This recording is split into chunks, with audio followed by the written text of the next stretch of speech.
Hello दोस्तों, good morning, good afternoon, good evening, good night, जो भी आपका टाइम चल रहा है। आज हम लोग बायनोमियल थ्योरम का कुछ क्वेश्चन एक्सपेंड वाला क्वेश्चन देखते हैं। कैसे वाला? एक्सपेंड वाला। ठीक है। तो ये हम लोग देखे थे कि बायनोमियल थ्योरम में होता है a प्लस बी का power n, a plus b का पावर n। यह फॉर्मूला होता है, कोई याद करके रखना होगा। ठीक है। इसमें क्या होता है, पहला का जो पावर है वो घटते हुए जाता है, दूसरा का पावर बढ़ते हुए जाता है। पहला का पावर घटते हुए, दूसरा का पावर बढ़ते हुए जाता है। ठीक है। तो हम लोग इसको एक्सपेंड करते हैं, 1 माइनस टू एक्स का पावर 5। ठीक है, इसको एक्सपेंड करना है किसको? 1 माइनस टू एक्स का पावर 5। तो पहला वाला देखना है, जैसे एन सी जीरो है यानी कि 5 सी जीरो। ठीक है। तो पहला वाला जो लिखेंगे यहाँ 1 है तो 1 का पावर 5 दे देंगे। यहाँ 5 है इसलिए दे दिए यहाँ पे 5। पहला वाला लिख लिया। पहला वाला जैसे मान लो यहाँ 2 होता तो 2 का पावर 5 देते, 3 होता तो 3 का पावर 5, 4 होता तो 4 का पावर, 2 होता तो 2 का पावर, x होता तो x का पावर 5। ठीक है। और इसमें जब बीच में माइनस आया तो ऐसे जाता है, प्लस माइनस ऐसे सीरीज में आता है, प्लस माइनस फिर माइनस फिर प्लस फिर माइनस ऐसे जाता है। ठीक है, इस टाइप का सीरीज में बढ़ते हुए जाता है। अगर पावर में यहाँ 5 है तो नंबर टर्म्स एक बढ़ जाता है, 5 प्लस 1 कितना हो जाएगा? 6 नंबर टर्म्स हो जाएगा। मान ली यहाँ 6 होता तो 7 नंबर टर्म्स होता, 8 होता तो 9 नंबर टर्म्स होता, 9 होता तो 9 प्लस 1 यानी 10 नंबर टर्म्स होता, मतलब एक बढ़ा के टर्म्स होता है। ठीक है। तो इसको एक्सपेंड करेंगे। ठीक है। तो पहला वाला हो गया, ठीक है, बीच में प्लस NC1। ठीक है। तो ये NC1, तो ये वाला मान लो A हो गया, ये वाला हो गया B। ठीक है। तो इसको ऐसे लिख सकते हैं, 1 प्लस माइनस टू एक्स का पावर 5। तो ये तुम्हारा रहा A और ये रहा तुम्हारा B। ठीक है। तो देखिए NC1 मतलब क्या हो गया? 5C1। NC1 का मतलब क्या हो गया? 5C1। और यहाँ पे A है, देखिए A क्या है आपके पास? 1 है तो 1 लिखेंगे।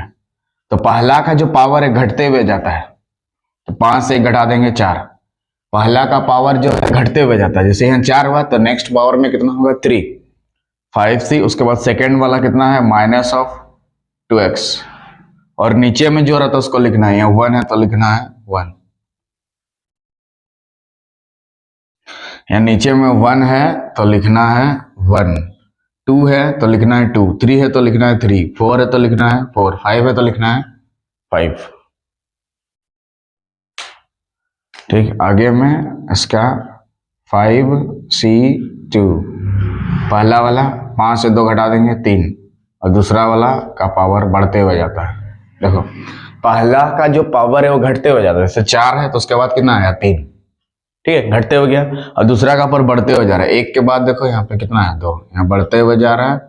पहला वाला पावर तो घटते हुए, 4 से 1 घट रहा है, देखो यहाँ पे 3 हो रहा है, घटते हुए जा रहा है। ठीक है, एक घटते हुए जा रहा है और एक उसमें बढ़ते हुए जा रहा है। ठीक है। उसके बाद वाला 5C3 क्या हो गया? 5C3, एक का पावर कितना हो जाएगा? 2, और माइनस 2x का पावर बढ़ते हुए जाएगा, 2 है तो कितना हो जाएगा? 3। ठीक है। उसके बाद वाला 5C4, 1 का पावर, यहाँ पे 3 है, 2 है, फिर 1 हो जाएगा, माइनस 2x का पावर, 3 है तो 4 आ जाएगा। उसके बाद वाला 5C5, 1 का पावर 0 और माइनस 2x का पावर 5। ठीक है। तो चीज याद रखना है कि पहला वाला का जो पावर है घटते हुए जाता है और दूसरा वाला का पावर बढ़ते हुए जाता है। ठीक है। पहला पावर, फर्स्ट पावर घटते हुए जाता है, दूसरा वाला बढ़ते हुए जाता है। ठीक है। तब इसमें जो वैल्यू है वो सब याद करके आपको रखना होगा। जैसे 5C1 का वैल्यू होता है 5, 5C2 का वैल्यू होता है यहाँ पे 5 into 5 minus 1 divided by 2। Solve करेंगे तो कितना आ जाएगा? 10, क्योंकि यहाँ पे 5 से घटा देंगे 4 होगा, 2 दूनी 4, 5 दूनी 10। तो 5C2 का वैल्यू वही 5C3 का वैल्यू सबका 10 आ जाएगा। 5C4 का वही वैल्यू होगा जो 5C1 का वैल्यू 5। 5C5 का वैल्यू यहाँ पे 5C0 के बराबर, तो 5C0 का वैल्यू 1। ठीक है। ये वैल्यू सब अंदर में आपका यूज होगा। ठीक है। तो यहाँ पे वैल्यू से बैठाना होगा 5C2, 5C3, 5C4। ठीक है।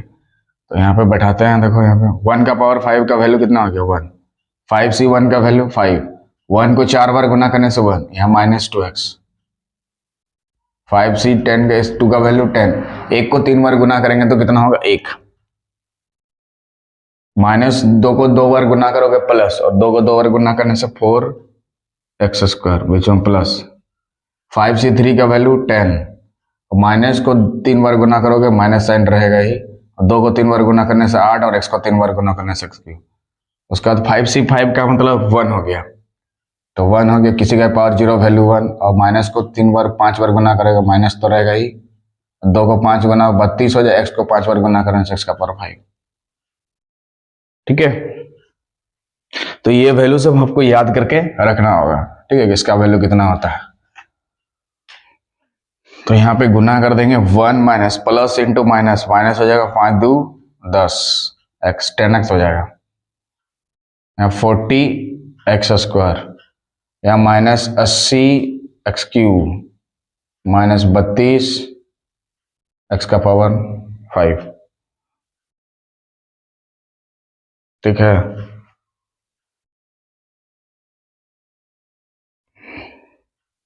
प्लस फिर माइनस फिर प्लस फिर माइनस फिर प्लस फिर माइनस, 1 2 3 4, और एक छोटा है 4 वाला यहाँ पे। 5C4 का वैल्यू 5 हो गया। ठीक है, 1 का पावर 1, माइनस 2 को प्लस करो, प्लस हो गया, 2 को 4 16, और x का पावर 4, 16 5 80 हो जाएगा, x का पावर 4, 16 5 80, x का पावर 4 माइनस 32 x का पावर 5। ठीक है, 10 8 80, 2 को 3 बार गुना करने से 8, माइनस रहेगा ही। 5C3 का वैल्यू 5C2 के बराबर 5 फैक्टोरियल 3 फैक्टोरियल घटा का फैक्टोरियल, 5 4 हाँ 2 2 2 4 2 5 10 10 आ गया था। ठीक है, तो 1 2 3 4 5 6, देखिए plus minus plus minus plus minus step का आ गया था। ठीक है, टोटल नंबर ऑफ 6 टर्म होगा 1 2 3 4 5 6।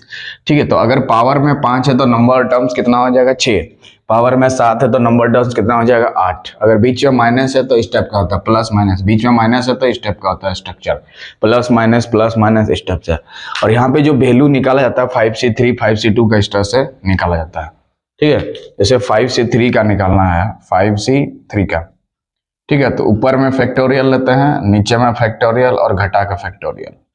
5 से 3 घटा देंगे 2, और नीचे 3 है तो 3 फैक्टोरियल, इसको तोड़ देते हैं, तो 5 फैक्टोरियल को लिखेंगे 5 गुना 4 गुना 3 फैक्टोरियल, और 3 फैक्टोरियल को 3 फैक्टोरियल, और 2 फैक्टोरियल को 2 into 1, इला कटा 2 दूने 4 5 दूने 10, तो 5C3 का वैल्यू 10 आ जाएगा।